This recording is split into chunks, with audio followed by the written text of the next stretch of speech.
Okay, we're here with Bruce. He is the product manager for Hayward's heating department.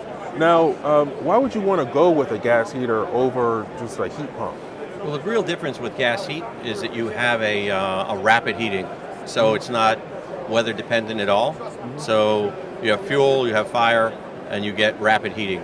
And a heat pump would be more like if you were in a maintenance type of heating. If you wanted to maintain your pool at 85 degrees every day in, day out, you pretty much just set it and forget it, and it'll maintain your pool at that 85 degrees under most climate conditions. As it gets cooler out, below 50 degrees, heat pump is not going to give you the heating that you desire, whereas a gas heater is pretty good down to even into the 30s. So again, it's that rapid, non-weather related heating versus the maintenance heating. Now on a heat pump, you can save about 65 to 70% versus a gas heater in that similar condition. So if you're the kind of person that wants to swim every morning and you want that temperature to be the same every morning when you get in the pool, the heat pump is, from an efficiency standpoint and a maintaining of a consistent temperature, the way to go.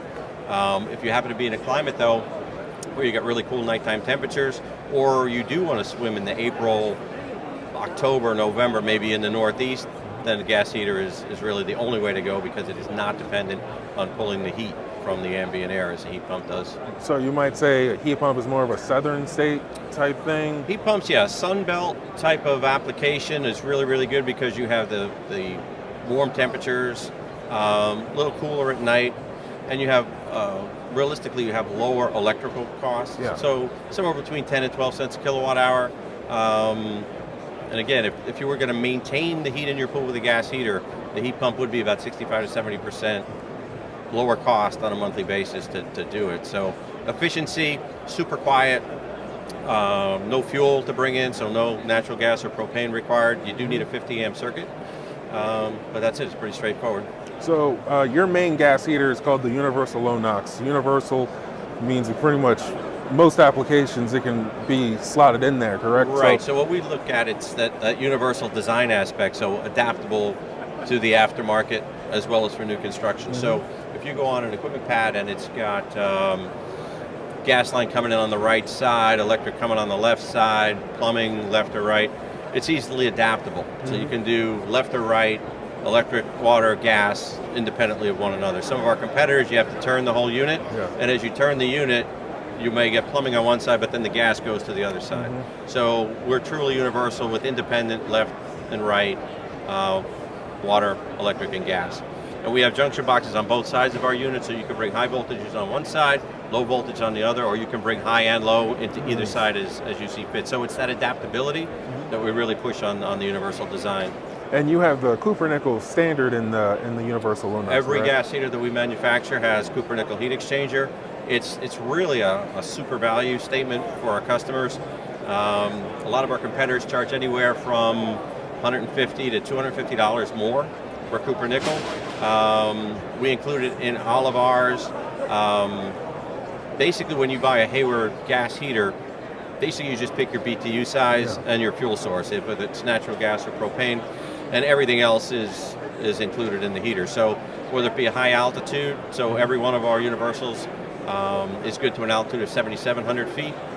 If you need to go up to 10,000, there's an adapter kit, but very, very few are required to go higher. Is that orifices? Kit for orifices? It's a plate actually that goes on our intake blower, and just changes the airflow and satisfies the need for high altitude.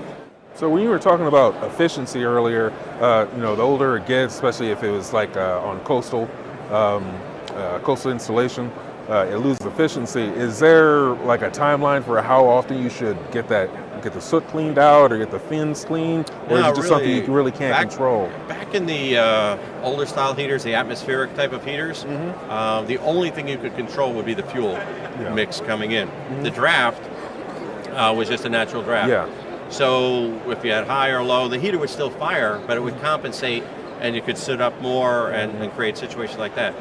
With all of the Hayward, the Universal 8 series, it's a forced draft combustion, so we control the fuel and we control the airflow. So by controlling both, you're really minimizing the amount of sooting that could build up.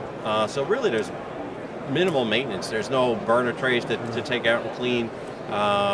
if you live in an area with a high calcium in the water, Yeah. you may do something to clean up the heat exchanger from time to time. But other than that, that's really the value of a low NOx heater. Not only is it low NOx emissions, but it's really dependable in the standpoint that it will not be, the heating won't be interrupted by weather conditions. So whether you have high winds, rain, anything like that, the heater's still going to fire. Whereas atmospheric, if you get a downdraft wind, you could actually get a rollout of the flame through the front of the heater, damaging wire harnesses and other components. So there's still a few people out there making atmospheric style heaters, but I would not recommend those to anyone.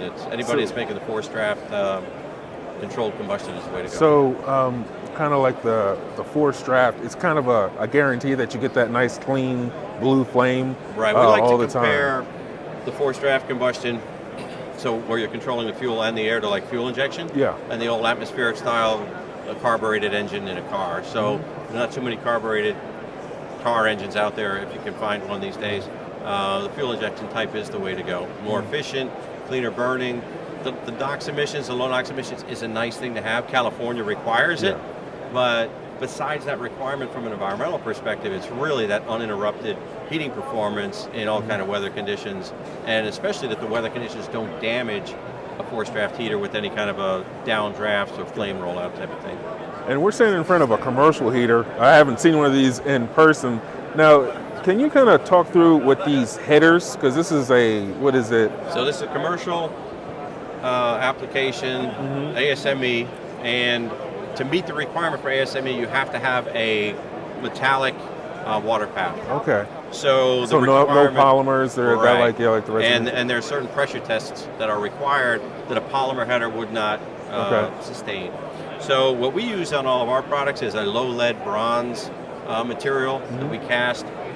It's got the same bypass mechanism in it as our residential, and that bypass mechanism actually makes us the best hydraulic efficiency of anybody's gas heater by far in the marketplace. It's patented design, and a lot of people don't think about hydraulic performance when they think about heaters. But in this case, you get better spa jet performance. You may not need a blower to support your spa jets if you have the Hayward heater on there.